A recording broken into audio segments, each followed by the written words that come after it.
Orang itu kemudian menceritakan pengalaman pahitnya dalam dosa itu kepada syekhnya. Saya ini pernah, bapak saya tinggal bersama saya.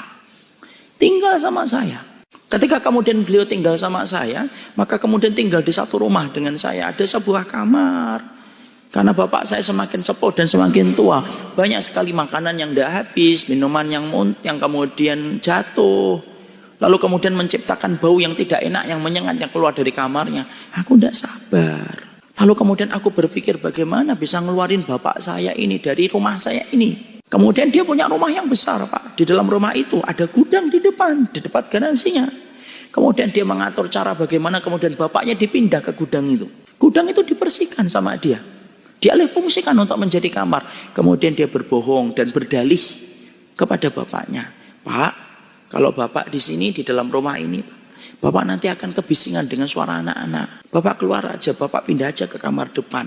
Tenang, hening. Jadi bapak tidak perlu dengar suara tangisan cucu-cucunya yang rewel ketika minta sesuatu. Namanya bapak. Rela dikasih empedu supaya anaknya itu makan hati. Kemudian bapaknya menganggukkan kepala untuk tanda setuju. Padahal bapaknya tahu itu gudang. Pindahlah bapaknya ke depan. Ketika bapak saya pindah ke depan, maka kemudian bapak saya kemudian menjalani hidupnya. Tiba-tiba pembantu itu memberikan laporan kepada saya, Pak, banyak piring pecah, Pak, banyak gelas pecah. Karena banyak ditendang oleh bapak secara tidak sengaja ketika penglihatannya semakin berkurang. Bukannya saya sabar menghadapi bapak saya yang tua renta kayak gitu, Ustaz, Syekh. Maka kemudian saya malah berkata kepada kemudian pembantu, sudah ganti saja piringnya dengan piring plastik, gelasnya diganti dengan gelas plastik. Pembantunya nyetujui, digantilah itu piring itu dengan piring plastik, dengan gelas plastik. Sampai singkat kata, singkat cerita, kemudian akhirnya meninggal dunia.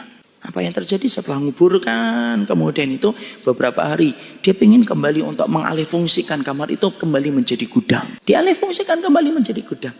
Maka kemudian ketika dibersihkan, hari libur, anak-anaknya dia ikut, cucu dari sang kakek yang meninggal dunia itu. Maka ketika anak-anaknya ikut, maka kemudian anak-anaknya itu ngambil gelas plastik, piring plastik diambilin. Sang bapak berkata, Dakhu, tinggalin nak, itu piringnya piring kotor, bekasnya kakek. Di situ ada najis, di situ ada kotor, itu kemudian gelasnya gelas kotor, jangan dibawa. Allah yang menggerakkan lisan anak-anak yang masih bayi, yang belum genap berusia 10 tahun.